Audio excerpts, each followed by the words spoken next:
शुभोदय। आज हम 10th class first language Hindi प्रथम भाषा हिंदी का पार्ट 5 उसका अध्ययन करेंगे बच्चों।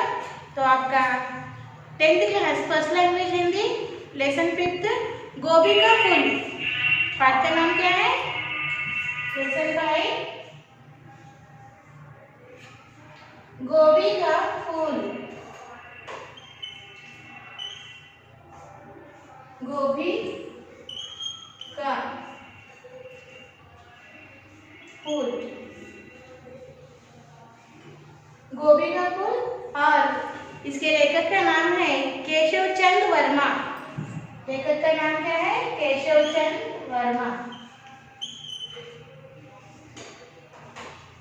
केशव चंद वर्मा, इन्होंने इस पाठ की रचना की है। आज हम इस पाठ का अध्ययन करेंगे बच्चों। तो चलिए, आपका Hindi first language 10th class 10वीं कक्षा Hindi first language 10th class Hindi first language का पाठ्य पुस्तक यानी टेक्स्ट बुक पेज नंबर 33 खोला और देखिए यहाँ पर उन्मुखीकरण में आपको एक कविता दी है, उसका हम पठन करेंगे। ठीक है, ध्यान से सुनिए। टेक्स्ट बुक पेज नंबर 33 बच्चों, और आपका स्टडी मटेरियल और क्लास वर्क बाजू में रख लीजिए। ठीक है ना? अभी देखिए, कद्दू जी की चली बारात, हुई बताशों की बरसात, बैगन की गाड़ी के ऊपर बैठे कद्दू राजा। कद्दू जी की चली बारात, हुई बताशों की बरसात, बैगन की गाड़ी के ऊपर बैठे कद्दू राजा। शलजम और प्याज ने मिलकर खूब बजाया बाजा,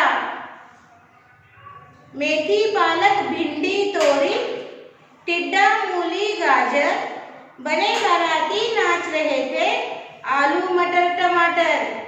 यहाँ पर ओके, सब्जियों को लेकर शादी में दूल्हे के साथ जो बारात जाती है ना, तो ये सब्जियां कद्दू की शादी में सहभागी हुए हैं, ऐसी कल्पना कर यहाँ पे शादी में बारात का जो माहौल होता है, जो वातावरण होता है, शादी में बारातियों का जो उत्साह होता है, उसका वर्णन यहाँ पर किया गया है। और यहाँ पर शादी किसकी हो रही है? कद्दू की, लौकी, कद्दू यानी लौकी।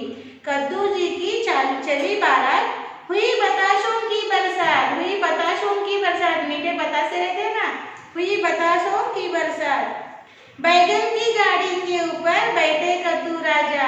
कद्दू राजा कौन सी गाड़ी पर बैठे हैं? बैगन, ब्रिंजॉल की गाड़ी पर बैठे हुए हैं। शलजम और प्याज ने मिलकर खूब बजाया बाजा। बाजा कौन बजा रहे हैं? शलजम, जो बीटरूट के जैसा होता है, रेडिश कलर में। ओके, शलजम और प्याज, ऑनियन में, शलजम को अंग्रेजी में कहते हैं टर्निप। टर्निप एंड ऑनियन ने, शलजम और प्याज ने खूब बाजा बजाया। मेथी पालक भिंडी तोरी टिड्डा मूली गाजर, ये सभी क्या है? सब्जियों के नाम है। बने बाराती नाच रहे थे आलू मटर टमाटर, और बने बाराती नाच रहे थे, बाकी सब सब्जी बाराती बनकर कद्दू जी की शादी में नाच रहे थे। समझ में आ गया बच्चों? अच्छी है ना? यस। अभी देखिए, यहाँ पर 3 प्रश्न दिए हुए हैं। कद्दू जी की बारात में कौन कौन थे? तरकारियों के महत्व और उपयोगिता पर प्रकाश डालिए। इसके लिए उचित शीर्षक दीजिए। ये जो कविता है ना, इसके लिए आपको एक उचित शीर्षक, आप इस कविता को क्या नाम देना चाहोगे, वो देने के लिए यहाँ पर कहा है। तो आपके स्टडी मटेरियल पर देखिए, पेज नंबर 57 आपके स्टडी मटेरियल में दिया है इसका उत्तर। फर्स्ट प्रश्न है, कद्दू जी की बारात में कौन कौन थे? तो उसका उत्तर इस तरह लिखिए बच्चों। कद्दू जी की बारात में बैगन, शलजम, प्याज, मेथी, पालक, भिंडी, तोरी, टिड्डा, मूली, गाजर, आलू, मटर, टमाटर आदि सब्जियां सहभागी हुए थे कद्दू जी के बारात में। बारात में कौन कौन नाच रहे थे? तो इसका उत्तर इस तरह से लिखिए। बारात में आलू, मटर, टमाटर आदि नाच रहे थे। इसके लिए उचित शीर्षक दीजिए। इस कविता को आप क्या नाम दोगे? शीर्षक यानी क्या नाम देना चाहोगे? इसके लिए उचित शीर्षक है कद्दू जी की बारात। इससे और बढ़कर शीर्षक क्या हो सकता है? इस कविता के लिए हम कौन सा शीर्षक देंगे? कद्दू जी की बारात। समझ में आ गया? तो ये हुई हमारी उन्मुखीकरण की छोटी सी कविता और उसके 3 प्रश्नों के उत्तर किस तरह लिखना है मैंने आपको उसको भी समझाया है। आपके स्टडी मटेरियल में दिए हुए हैं। आप एक बार स्टडी मटेरियल पढ़िए, फिर अपने शब्दों में लिखने का प्रयास कीजिए। ठीक है ना? अब हम आगे बढ़ेंगे। उद्देश्य। इस पाठ को गोभी का फूल, इस पाठ को इस पाठ्य पुस्तक में यानी 10वीं के इस टेक्स्ट बुक में देने के पीछे क्या उद्देश्य है? What is the aim? वो हम पढ़कर जानेंगे। भाषा की विविध शैलियों में हास्य व्यंग्य रचनाओं का भी महत्वपूर्ण स्थान है। छात्रों को भाषा की हास्य व्यंग्य शैली से परिचित कराते हुए उनमें हास्य कहानी लेखन की प्रेरणा देना इस पाठ का मुख्य उद्देश्य है। कॉमेडी स्टोरीज यानी हास्य व्यंग्य लेखन అంటే हास्य व्यंग्य लेखन का अर्थ क्या है? Okay, comedy, okay, criticising controversy stories बोले जैसा, यानी कॉमेडी के तौर पे पात्रों का वर्णन करके, ओके, वाचकों को हंसाना, पाठकों को हंसाना, उनका मनोरंजन करना और हंसाते हंसाते मॉरल सीख देना, नैतिक सीख देना, यही हास्य व्यंग्य कहानियों के रचनाओं के पीछे महत्वपूर्ण उद्देश्य है। और हास्य व्यंग्य से यानी हास्य व्यंग्य लिखते समय भाषा, किस तरह की भाषा का उपयोग होता है, इसका ज्ञान आप विद्यार्थियों को देना, ताकि आने वाले भविष्य में आप में से कोई भी बड़ा लेखक बन सकता है, साहित्यकार बन सकता है। तो आप भी इस तरह से हास्य व्यंग्य रचनाओं का निर्माण करें, सृजन करें। इसलिए आपको हास्य व्यंग्य रचना करते समय किस तरह की भाषा शैली का उपयोग होता है, इसका आप छात्राओं को ज्ञान देना, यही इस पाठ के पीछे मुख्य उद्देश्य है। ओके ना? अभी देखेंगे विधा विशेष। विधा विशेष क्या है? देखिए, कहानी रचना लेखन की एक कला है। कहानी ऐसी रचना है जिसमें जीवन के किसी अंग या किसी घटना को आधार बनाकर उसकी प्रस्तुति की जाती है। प्रस्तुत पाठ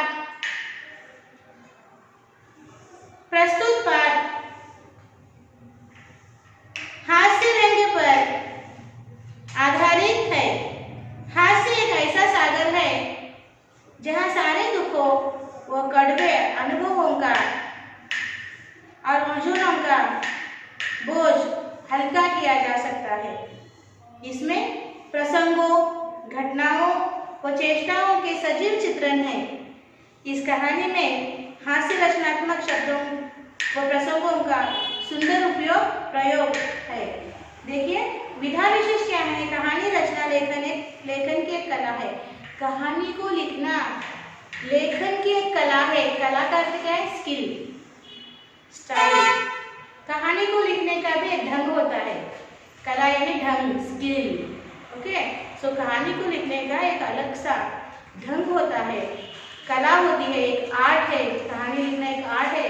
कहानी इस तरह लिखी जाती है कि पढ़ते समय पाठक उस कहानी की ओर आकर्षित हो जाए और उत्सुक यानी क्यूरियोसिक हो जाए कि आगे क्या होने वाला है, आगे क्या होने वाला है। सो कहानी में इस तरह से उत्सुकता बढ़ाने वाले शब्द होते हैं। क्यूरियोसिकता यानी क्यूरियोसिटी बढ़ाने वाले वर्ड्स का उपयोग किया जाता है कहानी में। ये एक अलग ढंग, अलग आर्ट है कहानी लिखना, जिसमें जीवन के किसी अंग या घटना का कहानी किसी भी विषय पर लिखी जा सकती है। अपने जीवन में घटी हुई घटना हो, किसी और के जीवन में घटी हुई घटना हो। कहानी लिखते समय उसमें सुखों का, दुखों का, अपने जीवन में घटे हुए कड़वे अनुभवों का, कड़वे अनुभव यानी हमारे जीवन में कुछ ऐसी घटनाएं घटती है जिसका कड़वापन कड़वापन नहीं हुआ उसका, हम टेस्ट में कड़वापन नहीं लेते, यानी मन को चुभते हैं, ऐसे मन को चुभने वाली घटनाओं को कड़वे जो हमें पसंद नहीं आती, हमारे मन को हर्ट करती है, यानी हमारे मन को तकलीफ पहुंचाने वाली घटनाओं को क्या कहते हैं? कड़वे अनुभव।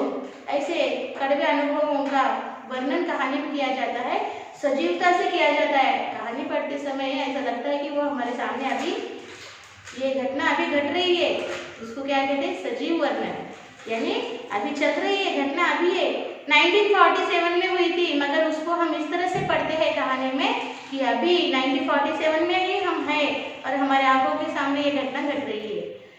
इस तरह से कहानी में सजीव वर्णन किया जाता है घटनाओं का। समझ में आया? सजीव वर्णन किसे कहते हैं? कहानी पढ़ते समय अगर घटना अभी हमारे आंखों के सामने घट रही है ऐसा प्रतीत होना, उसको कहते हैं कि सजीव वर्णन, पात्रों का सजीव वर्णन। और ऐसी कहानियों को पढ़ने वाले जो पाठक है वो अपना सुख दुख भूल जाते हैं, अपनी उलझने यानी जीवन में जो भी ट्रबल्स है भूल जाते हैं, और ऐसी कहानियों से उन्हें अनुभव मिलता है कि अगर उनके जीवन में अगर से ऐसा कुछ हुआ तो उन्हें क्या करना चाहिए। समझ में आया? और हमारे नैतिक मूल्य यानी हमारे गुण, नैतिक मूल्य, मॉरल वैल्यूज भी डेवलप होते हैं। इसीलिए इस तरह से कहानी लेखन किया जाता है और कहानी द्वारा हमें सीख दी जाती है। ओके ना? आगे देखिए, लेखक परिचय देखेंगे। लेखक कौन है बच्चों? मुझे बताया ना, लेखक केशव चंद्र वर्मा इस कहानी के लेखक है। गोपिका फूल कहानी के लेखक केशव चंद्र वर्मा। अब इनका जीवन परिचय देखेंगे हम। केशव चंद्र वर्मा का जन्म सन 23 दिसंबर 1925 को हुआ। उन्होंने हिंदी साहित्य में अधिकतर व्यंग्य रचनाएं की है। कॉमेडी का देखिए पढ़ने में थोड़ी गलती हुई है, फिर से पढ़ोगे। देखिए, केशव चंद्र वर्मा का जन्म सन 23 दिसंबर 1925 को हुआ। उन्होंने हिंदी साहित्य में अधिकतर व्यंग्य रचनाएं लिखी हैं। लोमड़ी का मांस, प्यासा और बेपानी के लोग, बृहन्नला का व्यक्तित्व, गधे की बात आदि इनकी प्रमुख रचनाएं हैं। व्यंग्य यानी क्या होती? क्रिटिसाइजिंग करना, व्यंग्य। कार्टून भी व्यंग्यात्मक कार्टून रहते हैं ना, यानी व्यंग्य को हम क्या कहेंगे अंग्रेजी में? कंट्रोवर्सी रहते हैं। क्रिटिसाइजिंग करने वाले जो रहते हैं ना, जिसको देखकर हमें हंसी आती है, मगर उस हंसते हंसते हमें कुछ बात सीखते हैं उन चरित्रों से, उन पात्रों से, उसको व्यंग्य लेखन कहते हैं। ओके, तो केशव चंद्र वर्मा जी का जन्म 23 दिसंबर को हुआ, 23 दिसंबर को हुआ। और कौन से साल में हुआ? 1925 को हुआ। इन्होंने, केशव चंद्र वर्मा जी ने हिंदी साहित्य में अधिकतर इन्होंने व्यंग्य रचनाएं की है, यानी ओके हंसाने वाली रचना साहित्य का ही लेखन किया है। इनकी रचनाओं के नाम क्या है? लोमड़ी का मांस, प्यासा और बेपानी के लोग, बृहन्नला का व्यक्तित्व, गधे की बात आदि इनकी प्रमुख रचनाएं हैं। समझ में आया बच्चों? अब हम इस पाठ के विषय प्रवेश की ओर बढ़ेंगे। अभी विषय प्रवेश में देखिए क्या था। जब हम विषय प्रवेश पढ़ते हैं तब हमें पता चलता है कि इस पाठ में किसके बारे में बताया गया है। इस पाठ का विषय क्या है उसका हमें पता चलता है। ठीक है ना? पेज नंबर 34 देखिए, विषय प्रवेश। हास्य यानी हंसना। हास्य एक ऐसा सागर है जहाँ सारे दुखों, कड़वे अनुभव, सारी उलझने डुबोकर मन का बोझ हल्का किया जा सकता है। यह हास्य भरा पाठ है। गोभी का फूल लाने वाला व्यक्ति किन स्थितियों से गुजरता है और अंत में कैसे अपने ही शहर से महंगी गोभी खरीद कर देता है, इस बीच की उलझनों और दुखों को कैसे झेलता है, आइए पढ़ते हैं इस पाठ में। देखिए मुझे भी हंसी आ रही है पढ़ने से पहले ही पाठ, यानी कि ये एक हास्य पाठ है। हास्य, हास्य का मतलब क्या है? हंसी। हंसी है, हंसी एक ऐसी भावना है जो इंसान के तमाम दुखों को, कड़वे अनुभवों को भुला देती है। जीवन के तमाम उलझनों परेशानियों को इंसान व्यक्ति भूल जाता है और अपने मन पर, दिमाग पर जो बोझ है दुखों का, परेशानियों का, उस बोझ को हल्का महसूस करता है, अपने आप को तरोताज़ा महसूस करता है जब हम हास्य रचनाओं को पढ़ते हैं। तो गोभी का फूल भी एक ऐसी ही हास्य रचना है।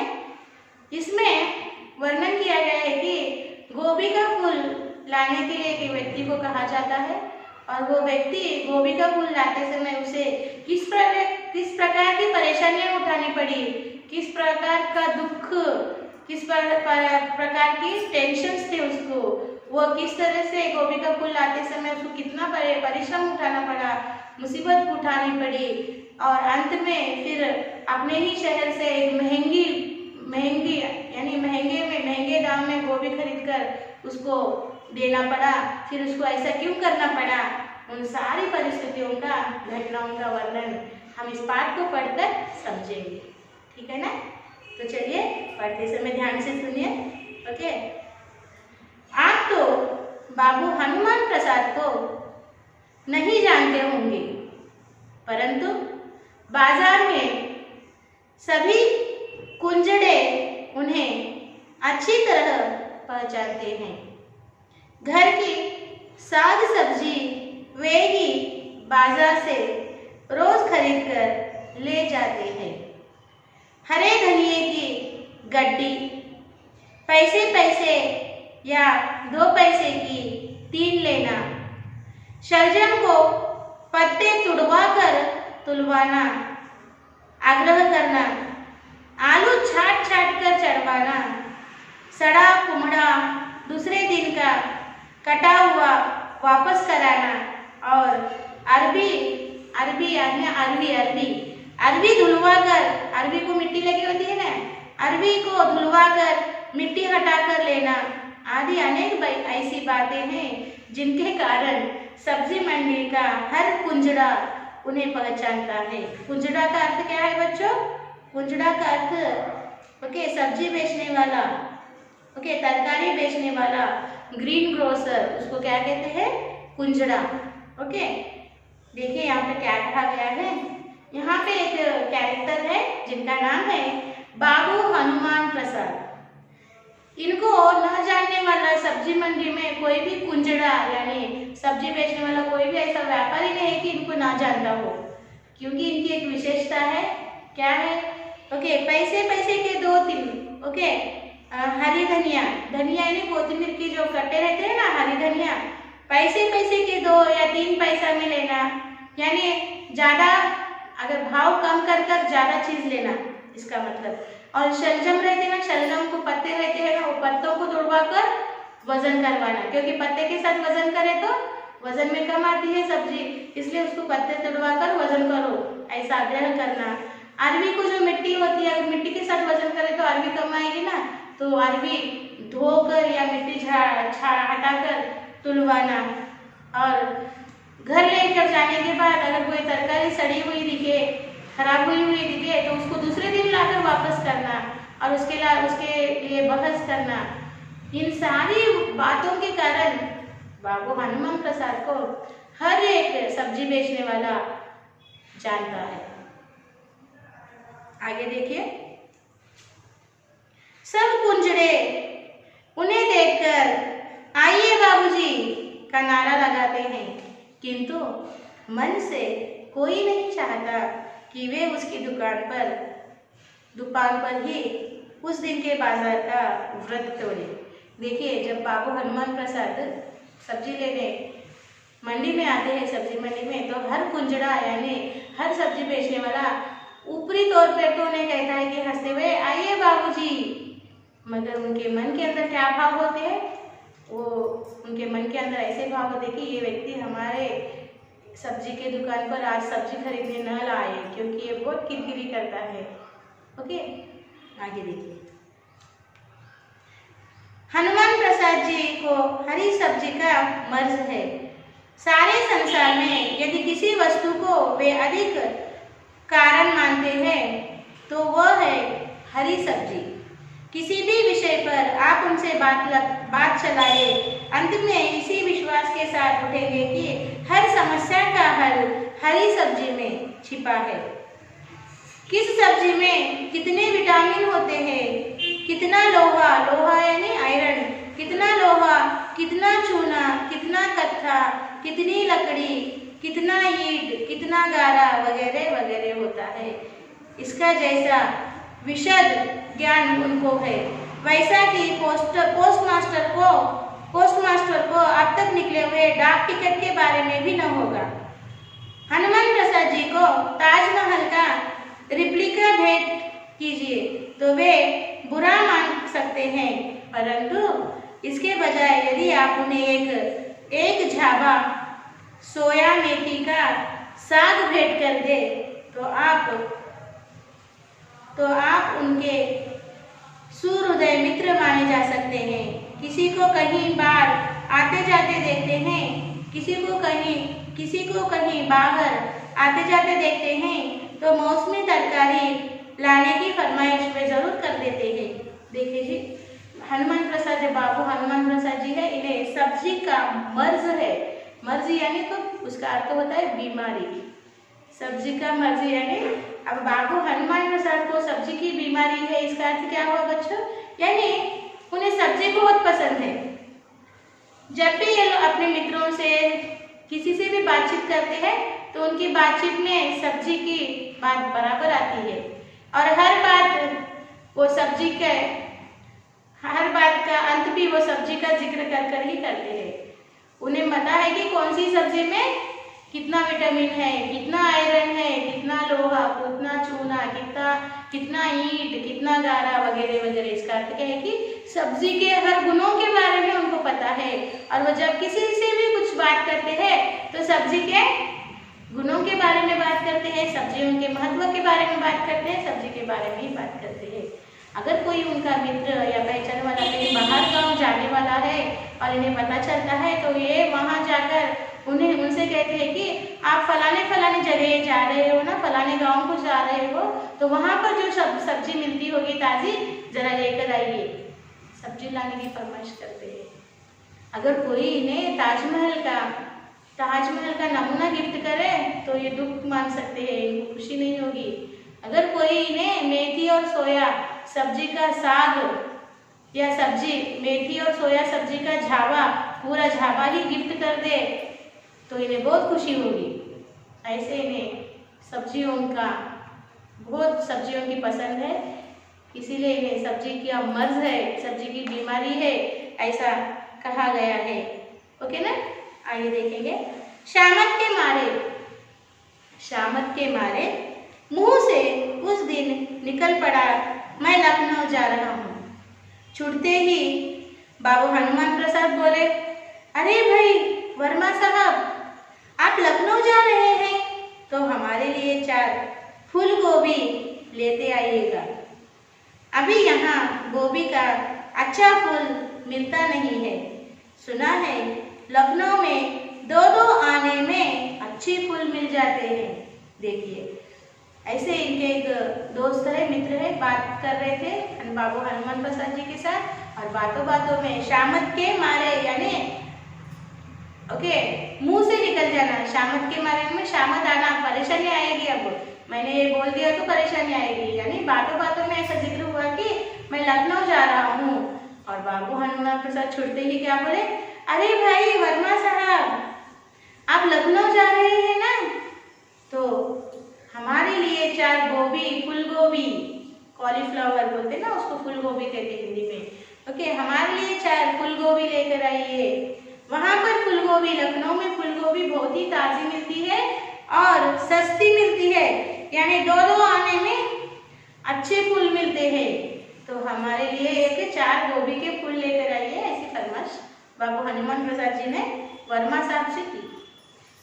आगे देखिए, मैंने हाँ या ना कहा हो इसके पहले ही उन्होंने अठन्नी मेरे हाथ में रख दी और मुझे अकेले में ले जाकर बोले, देखिए वर्मा जी, पता नहीं आपने कभी साग सब्जी खरीदी है कि नहीं, फूल जरा गठा हुआ लीजिएगा, बिखरा हुआ फूल जल्दी खराब हो जाता है और देखिए अक्सर उस पर झाई पड़ जाती है, यह न रहे।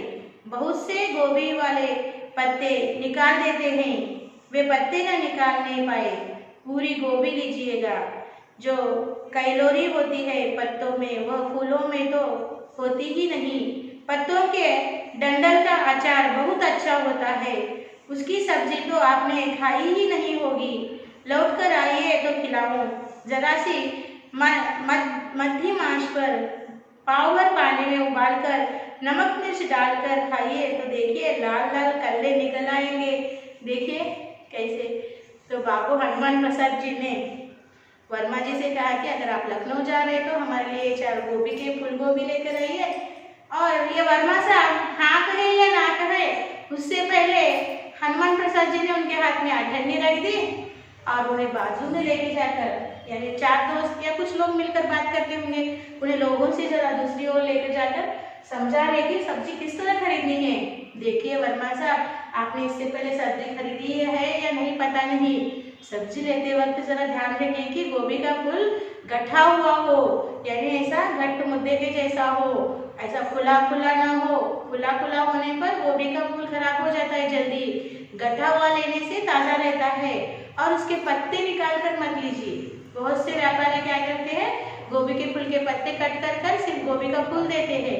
इस तरह से लेने बेकार है, क्योंकि फूल में जितने विटामिन होते हैं उससे ज़्यादा गोभी के पत्ते में होते हैं। गोभी के फूल का जो पत्ता होता है ना, उसमें ज़्यादा विटामिन होते हैं। अगर आप इन गोभी के फूल के जो डंडी या पत्ते होते हैं ना, उसको काट कर थोड़ा पानी डालकर उबालकर नमक मिर्च डालकर खाएंगे तो आपके कल्ले निकल आएंगे, यानी आपका स्वास्थ्य इतना दुष्ट पुष्ट होगा कि कल्ले ऐसे एप्पल के जैसे कल्ले निकल आएंगे। अगर आप गोभी के फूल लेकर आएंगे तो मैं आपको उसकी सब्जी बनाकर खिलाऊंगा, ऐसा इन्होंने कहा। ठीक है बच्चों, तो आज हम क्या करेंगे, यहीं पर रुक जाएंगे। इस पाठ का शेष भाग हम नेक्स्ट सेशन में देखेंगे, ओके ना। उससे पहले यहाँ पर आपको 3 प्रश्न दिए हैं। बाबू हनुमान प्रसाद के स्वभाव पर अपने विचार बताइए। देखो मैं पढ़कर समझा रही हूँ, ध्यान से सुनिए। आपका text study material page number 59। उत्तर इस तरह से लिखना है आपको। बाबू हनुमान प्रसाद ही घर की सब्जी बाजार से खरीद कर ले जाते हैं।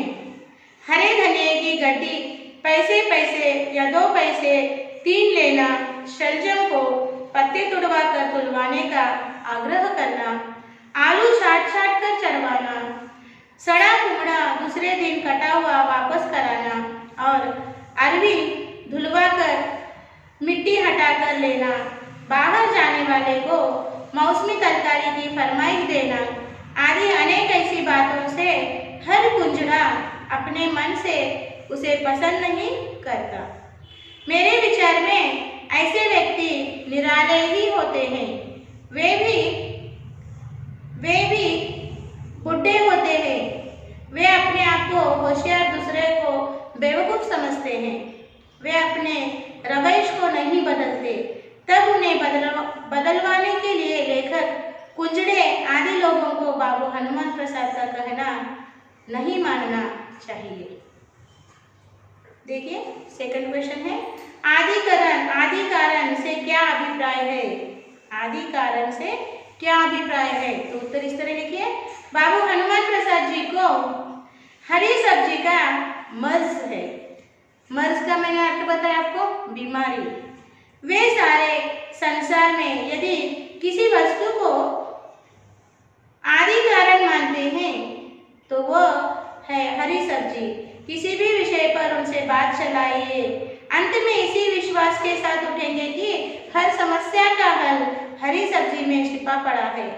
अर्थात उनके विचार में हर समस्या के हल करने की क्षमता हरी सब्जी में है, यदि यही आदि कारण से अभिप्राय है।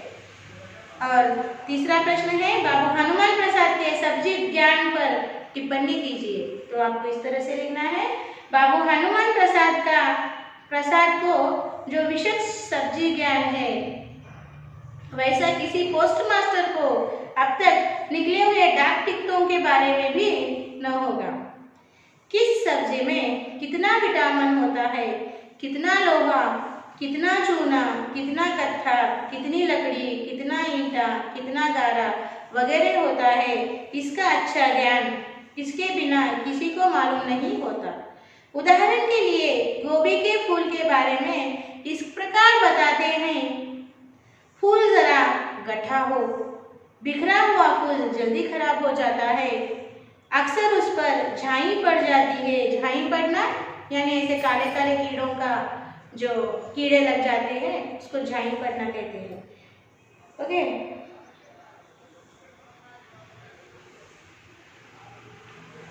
यह नहीं रहनी चाहिए। बहुत से गोभी वाले पत्ते निकाल लेते हैं, वे पत्ते न निकालने पाए, पूरी गोभी ले। फूल में कभी कभी छोटे छोटे कीड़े लग जाते हैं, उसे जरा झड़वा कर लीजिएगा। पानी में भीगा हुआ फूल न लीजिएगा, बड़ी जल्दी खराब हो जाता है। अच्छे गोभी के फूल में कच्चे हो तो भी विटामिन बी काफी होता है, जो कैलोरी होती है पत्तों में वो फूल में तो होती ही नहीं है। पत्तों के डंठल का अचार बहुत अच्छा होता है।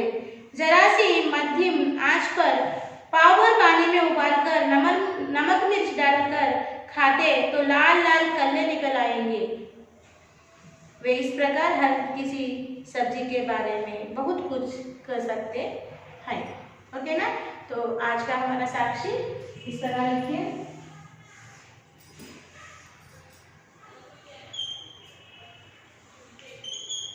साक्षी सब्जेक्ट है हिंदी,